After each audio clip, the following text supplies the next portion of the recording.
Hello guys, আসসালামু আলাইকুম। আশা করি আল্লাহর রহমতে সবাই খুব ভালো আছেন। আমি আলহামদুলিল্লাহ ভালো আছি। আজকে আমি আপনাদের সাথে আরেকটি নতুন ভিডিও নিয়ে চলে আসলাম। আর আজকে আমি অনেক মজার একটি শামি কাবাব বানাবো আর রেসিপিটি আপনাদের সাথে শেয়ার করব। রেসিপিটি দেখতে হলে শুরু থেকে শেষ পর্যন্ত আমার সাথে থাকেন। আমার ভাই ও আপুরা যারা দেশ ও দেশের বাইরে থেকে প্রতিদিন আমার ভিডিওগুলো দেখে ভালো ভালো কমেন্ট করেন, তাদেরকে অসংখ্য ধন্যবাদ। প্রতিদিনের মতো আজকের ভিডিওটি আপনাদের কাছে ভালো লাগলে অবশ্যই লাইক, কমেন্ট ও শেয়ার করবেন। আর এখানে আমি 1 কাপ বুটের ডাল 4-5 ঘন্টা আগে পানিতে ভিজে রাখছি। এখন ডালগুলো ধুয়ে একটি কড়াইতে দিয়ে দিলাম। আর এখানে 250 গ্রাম পরিমাণ গরুর মাংসগুলো ছোট ছোট পিস করে ধুয়ে বুটের ডালের সাথে দিয়ে দিলাম। আর এখন হাফ চামচ করে হলুদের গুঁড়া, মরিচের গুঁড়া আর ধনিয়ার গুঁড়া দিয়ে দিব। আর এখন স্বাদ মতো লবণ দিয়ে দিব। আর 1 চামচ আদা রসুন বাটা দিয়ে দিব। আর এখন 3-4 চামচ পরিমাণ সয়াবিন তেল দিয়ে দিব।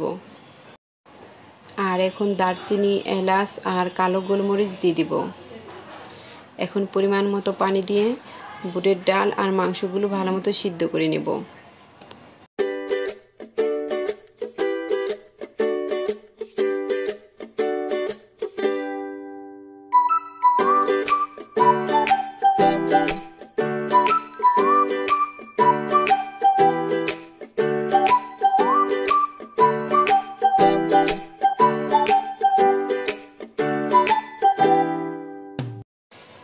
বুটের ডাল আর গরুর মাংসগুলো ভালো মতো সিদ্ধ করে ঠান্ডা করে নিলাম। আর এখন ইচ্ছে করলে শিলপাটাও বেটে নেওয়া যাবে, নয়তো ব্লেন্ডারও ব্লেন্ড করে নেওয়া যাবে। আর গোশগুলো অনেক সুন্দরভাবে সিদ্ধ হয়ে নরম হয়ে গেছে, অনেক সহজেই হাত দিয়ে ভাঙা যায়।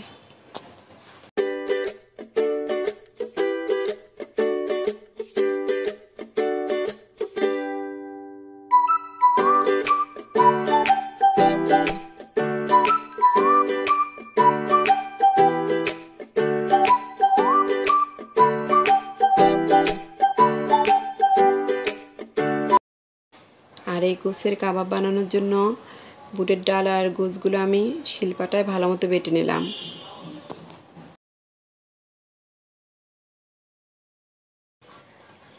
এখন এখানে আমি 2টা পেঁয়াজ কেটে দিয়ে দিলাম। আর এখন কিছু কাঁচামরিচ আর ধনিয়া পাতা দিয়ে দিব।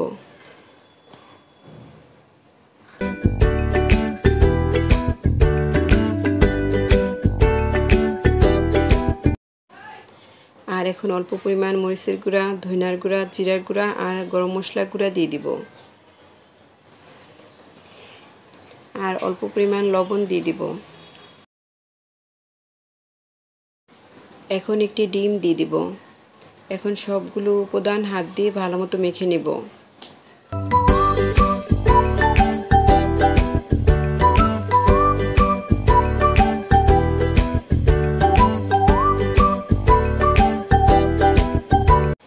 হাত দিয়ে ভালো মতো মেখে এখন কাবাব বানিয়ে নিব। আর আমার চ্যানেলটি যারা যারা সাবস্ক্রাইব করেছেন তাদেরকে অসংখ্য ধন্যবাদ। আর যারা এখনও সাবস্ক্রাইব করেননি, আমার ভিডিওটি দেখে যদি ভালো লাগে প্লিজ সাবস্ক্রাইব করে নেবেন।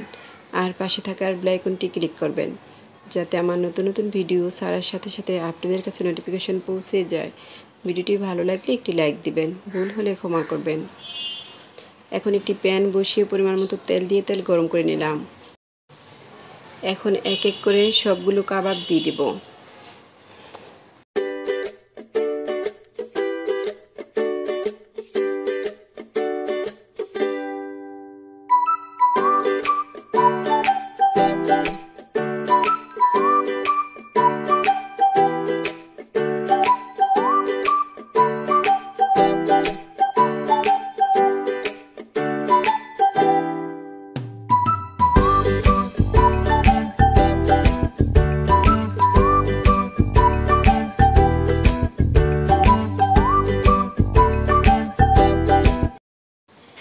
এখন সবগুলো আবার ভালো মতো উল্টে দেব।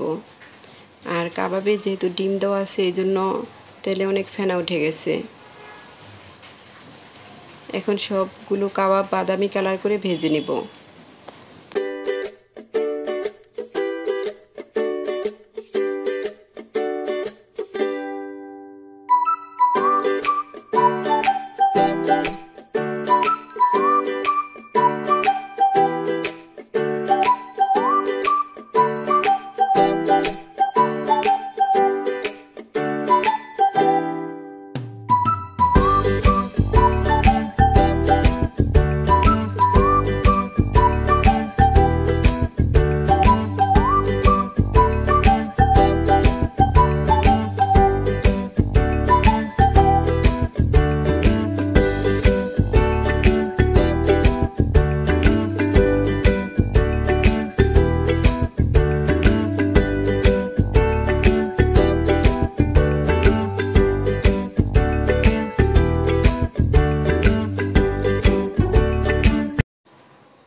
গরুর মাংস দিয়ে স্বামী কাবাব বানানো হয়ে গেছে। আমার ভিডিওটি কেমন হলো অবশ্যই কমেন্ট বক্সে জানাবেন, আর ভিডিওটি ভালো লাগলে অবশ্যই একটি লাইক দিবেন। আজ এ পর্যন্তই, এখানেই বিদায় নিলাম। আবার অন্য কোনো নতুন ভিডিও নিয়ে চলে আসব। সবাই ভালো থাকেন, সুস্থ থাকেন। আল্লাহ হাফেজ।